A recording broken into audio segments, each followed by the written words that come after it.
नमस्कार साथियों, मैं भूपेंद्र कुमार बसंत। स्वागत है आपका आपके अपने YouTube channel the Basant classes में। आज हम सब चर्चा करेंगे 14 मई 2020 के करंट अफेयर्स के जितने भी इम्पोर्टेंट क्वेश्चन बन सकते हैं उनके ऊपर।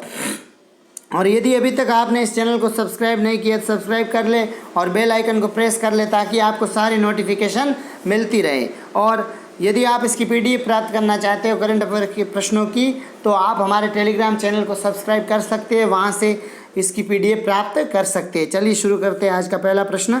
आज का पहला प्रश्न रहेगा अपने कि हाल ही में भारत में आयोजित होने वाले फीफा अंडर 17 महिला विश्व कप था जो उसके कोविड-19 के कारण कब तक के लिए स्थगित कर दिया है। तो 2021 के लिए इस विश्व कप को स्थगित कर दिया गया है, फीफा विश्व कप को। और पहले फीफा अंडर 17 महिला विश्व कप 2020 में होना था। कब होना था? 2020 में। अब कब? 2021 तक के लिए इसको स्थगित कर दिया गया है। फीफा क्या है, इसके बारे में बात करें तो फीफा पूरे विश्व में फुटबॉल के खेल को रेगुलेट कौन करता है? फीफा करता है। ठीक है, फीफा यानी कि फेडरेशन इंटरनेशनल और डी फुटबॉल एसोसिएशन। ठीक है, स्थापना कब हुई थी फीफा की? फीफा की स्थापना हुई थी आपके 21 मई 1904 को। 21 मई 1904 को फीफा की स्थापना हुई थी। वर्तमान में फीफा का मुख्यालय कहाँ पे है? ज्यूरिक कहाँ पे है? स्विट्जरलैंड में। अध्यक्ष वर्तमान में फीफा के अध्यक्ष कौन है? Gianni Infantino. ठीक है, तो चलिए अगले प्रश्न की ओर। अगला प्रश्न क्या रहेगा आपके कि भाई हाल ही में किस देश में FightChess.com ऑनलाइन नेशंस कप जीता है? कौन से देश ने जीता है? तो इसका उत्तर रहेगा आपके चाइना। टॉप 3 देशों की बात करें तो पहले स्थान पे चीन रहा, और दूसरे स्थान पे अमेरिका, और तीसरे स्थान पे आपके यूरोप रहा है। भारत कुल मिला के 5वें स्थान पे रहा है। अब ये FightChess.com, तो फाइट क्या है? फाइट यानी कि पूरे विश्व में शतरंज के खेल को रेगुलेट करने का काम करता है, वो फाइट करता है इंटरनेशनल चेस फेडरेशन। फाइट की बात करें तो इंटरनेशनल चेस फेडरेशन, विश्व शतरंज महासंघ इसका नाम है। और स्थापना की बात करें तो फाइट की स्थापना कब हुई थी? 20 जुलाई 1924 को फाइट की स्थापना हुई थी। फाइट का वर्तमान में मुख्यालय कहाँ पे? लूसान है। लूसान भी स्विट्जरलैंड पे है। और अध्यक्ष, इसके अध्यक्ष कौन है फाइट के? आर्कडी डवोरकोविच वर्तमान में फाइट के अध्यक्ष है। चलिए तो फिर आगे अगले प्रश्न की ओर। अगला प्रश्न रहेगा आपके कि हाल ही में फेड कप हार्ट अवार्ड जीतने वाली पहली महिला भारतीय कौन बनी है? तो पहली महिला भारतीय कौन बनी है? इसका उत्तर रहेगा आपके सानिया मिर्ज़ा। कौन बनी है? सानिया मिर्ज़ा इस कप को जीता है। फेड कप हार्ट पुरस्कार के विजेता का चयन प्रशंसकों के वोट के आधार पर होता है। और सानिया मिर्ज़ा आप सभी को पता है भारतीय टेनिस खिलाड़ी है। चलिए अगले प्रश्न की ओर। अगला प्रश्न रहेगा आपके कि हाल ही में फ्रांस के साइकिलिस्ट रेमी डी ग्रिगोरियो ने डोपिंग टेस्ट में फेल होने पर UCI ने कितने साल का प्रतिबंध लगा दिया है? तो टोटल 4 सालों का प्रतिबंध लगा है इस साइकिलिस्ट पे, जो फ्रांसीसी साइकिलिस्ट है रेमी डी ग्रिगोरियो पर।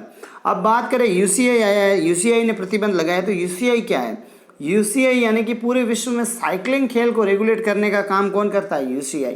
यानी ये सारे आयोजन UCI कराता है। साइकिलिंग के संबंधित जो खेल है सभी का अंतर्राष्ट्रीय साइकिलिंग यूनियन के तहत। स्थापना की बात करें, UCI की स्थापना हुई थी आपके 14 अप्रैल 1900 में इसकी स्थापना हुई थी। मुख्यालय वर्तमान में आइगल जो कि वो भी स्विट्जरलैंड में, ज़्यादातर मुख्यालय स्विट्जरलैंड में ही है। अगर UN के मुख्यालय की बात करें या फिर इंटरनेशनल जो भी फेडरेशन या फिर एसोसिएशन है सबके मुख्यालय खेलों के।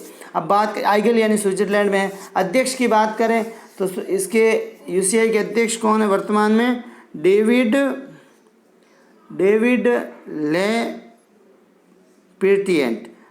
लेप्रिटिएंट ये वर्तमान में UCI के अध्यक्ष है। चलिए अगले प्रश्न की ओर। अगला प्रश्न क्या रहेगा आपके कि हाल ही में किसने भारत और बांग्लादेश वर्चुअल कॉन्फ्रेंस का आयोजन किया है?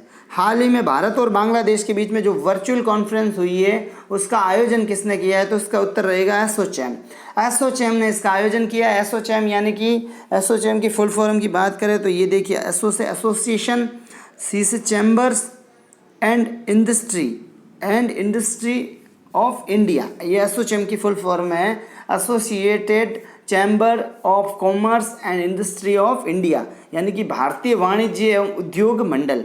स्थापना की बात करें तो एसोचैम की स्थापना हुई थी आपके 1920 में। 1920 में मुख्यालय नई दिल्ली में है वर्तमान में। मुख्यालय कहाँ पे? नई दिल्ली में वर्तमान में। और वर्तमान में एसोचैम के अध्यक्ष कौन है? निरंजन हीरानंदानी। कौन है? निरंजन हीरानंदानी, ये वर्तमान में एसोचैम के अध्यक्ष है।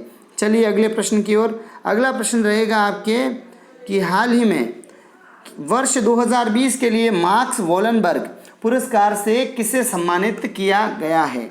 तो इसका उत्तर रहेगा उपरोक्त सभी, क्योंकि जो वर्ष 2020 के लिए मार्क्स वॉलनबर्ग पुरस्कार है वो इन तीनों को सम्मिलित रूप से दिया गया है, जिसमें रिचर्ड एच वॉरिंग, जोसेफ जे लैंडबर्ग और निकोलस सी कुप्स, इन तीनों को सम्मिलित रूप से ये मार्क्स वॉलनबर्ग पुरस्कार दिया गया है। चलिए अगले प्रश्न की ओर। अगला प्रश्न रहेगा आपके कि हाल ही में किसने राष्ट्र के नाम संबोधन में 20 लाख करोड़ रुपए के आर्थिक पैकेज की घोषणा की है? हाल ही में किसने राष्ट्र के नाम संबोधन में 20 लाख करोड़ रुपए के आर्थिक पैकेज की घोषणा की? तो इसका उत्तर आप सभी को पता है, लगभग नरेंद्र मोदी। नरेंद्र मोदी ने अभी जो संबोधन दिया था उसमें 20 लाख करोड़ रुपए के पैकेज की घोषणा की है राष्ट्र के हित के लिए, लोगों के लिए। इस पैकेज का उद्देश्य क्या रहेगा? किसान, मजदूर और जो मछुआरे, प्रवासी और देश के उद्योगों को क्या राहत देना, तो इससे राहत मिलेगी उनको। ठीक है, चलिए अगले प्रश्न की ओर। अगला प्रश्न आपके कि हाल ही में मनमीत सिंह का निधन हुआ है, उनका संबंध किस क्षेत्र से था? अभी जो मनमीत सिंह का निधन हुआ उनका संबंध किस क्षेत्र से था? तो मनमीत सिंह एक टेबल टेनिस के प्लेयर थे जो हाल ही में अभी निधन हुआ है। ठीक है, चलिए अगले प्रश्न की ओर। अगला प्रश्न रहेगा आपके कि हाल ही में किस देश के उपग्रह मीरकेट, हाल ही में किस देश के उपग्रह मीरकेट ने PKS 2014-55 आकाशगंगा, जो ये PKS 2014-55 आकाशगंगा है, इसकी उच्च गुणवत्ता वाली तस्वीरें ली है? तो इसका उत्तर रहेगा दक्षिण अफ्रीका। ये जो उपग्रह है मीरकेट, ये दक्षिण अफ्रीका का है।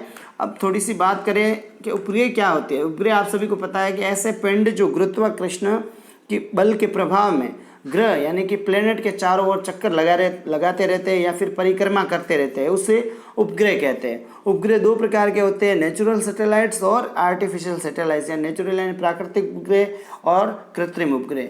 ठीक है, अब बात करें दक्षिण अफ्रीका आया है, तो दक्षिण अफ्रीका की राजधानियाँ 3 हैं, प्रेटोरिया, ब्लॉमफॉन्टेन और केप टाउन। प्रेटोरिया जो है वो कार्यपालिका की राजधानी है, ब्लॉमफॉन्टेन है वो न्यायिक राजधानी है और केप टाउन है वो विधायी राजधानी है। अलग अलग राजधानियाँ हैं। करेंसी तो वहाँ पे चलता है दक्षिण अफ्रीकी रैंड, दक्षिण अफ्रीकी रैंड चलता है वहाँ पे। जो मुद्रा चलती है वो है दक्षिण अफ्रीकी रैंड। और वहाँ के राष्ट्रपति, वर्तमान में दक्षिण अफ्रीका के राष्ट्रपति है सिरिल रामाफोसा। सिरिल रामाफोसा वर्तमान में दक्षिण अफ्रीका के राष्ट्रपति है। चलिए अगले प्रश्न की ओर। अगला प्रश्न क्या रहेगा अपने कि मानवीय सहायता और आपदा राहत जो HADR है, आउटरीच भारत की किस सशस्त्र सेना की पहल है? मतलब ये जो मानवीय सहायता और आपदा राहत HADR है, आउटरीच भारत की किस सशस्त्र सेना की पहल है? तो ये भारतीय नौसेना के द्वारा शुरू की गई पहल है। भारतीय नौसेना की बात करें तो इंडियन नेवी, जिसका मुख्यालय वर्तमान में आप सभी को पता है नई दिल्ली में है। और नौसेना का स्थापना दिवस कब मनाया जाता है? नौसेना दिवस कब मनाया जाता है? 4 दिसंबर को प्रत्येक वर्ष नौसेना दिवस मनाया जाता है। नौसेना के अध्यक्ष वर्तमान में कौन है? तो एडमिरल करमबीर सिंह, नौसेना अध्यक्ष एडमिरल करमबीर सिंह। ठीक है, और साथ में बात करें अन्य उपसेना प्रमुखों की तो नौसेना के उपसेना प्रमुख है आपके SK सोनी, ये क्या है? उपसेना प्रमुख। और थल सेना के अध्यक्ष की बात करें तो कौन है? जनरल मनोज मुकुंद नरवाणे। और chief of defence staff CDS आप सभी को पता है बिपिन रावत।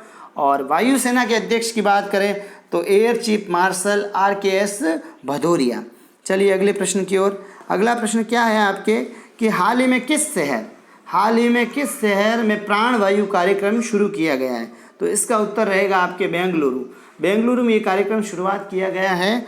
कर्नाटक की बृहट बेंगलुरु महानगर नगर पालिका ने बेंगलुरु वासियों के श्वसन स्वास्थ्य की जांच कराने की आवश्यकता के बारे में जागरूकता बढ़ाने के लिए प्राणवायु कार्यक्रम शुरू किया है और बेंगलुरु शहर कर्नाटक राज्य में स्थित है। ठीक है, चलिए अगले प्रश्न की ओर। अगला प्रश्न रहेगा आपके कि प्रिंस हैरी और मेगन मार्कल के जीवन पर लिखी गई बायोपिक फाइंडिंग फ्रीडम, ये बायोपिक का नाम है फाइंडिंग फ्रीडम, इसके लेखक कौन है? तो ये दोनों ही इसके लेखक हैं, ओमी स्कोबी और कैरोलिन डूरंट, ये दोनों इसके लेखक है। फ्रीडम जो फाइंडिंग फ्रीडम पुस्तक है, जो बायोपिक है प्रिंस हैरी और मेगन मार्कल की, इनके लेखक ये दोनों हैं, ओमी स्कोबी और कैरोलिन डूरंट।